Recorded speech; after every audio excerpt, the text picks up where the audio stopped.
So this is my work for in test corrections for exam 11.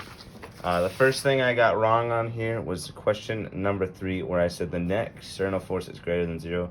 The net external force is 0 because the external forces in the direction of motion are negligible because the time of interaction is so small.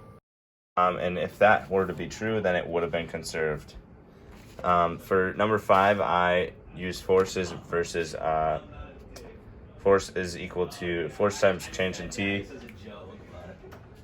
Force times change in t is equal to the change in momentum, but I was supposed to do the conservation of momentum,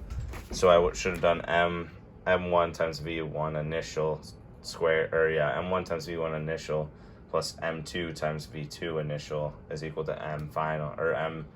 m1 times v1 final plus, so I should have done that for there. And if I would have found that value, I would have found that the kinetic force before is in fact, or the initial kinetic force is in fact different than the final kinetic force, and thus kinetic energy is not conserved, so it would have been inelastic. And with that, we can say that the impulse of the bat on the ball is equal to the impulse of the ball on the bat, because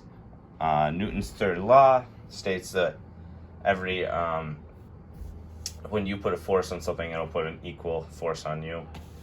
and such so that we can say, since they have our action-reaction pairs, they have the same forces and they connect for the same amount of time, so they should have equal impulses.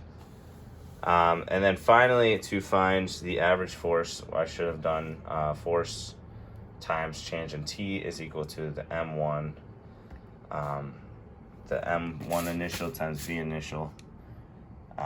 and then the v final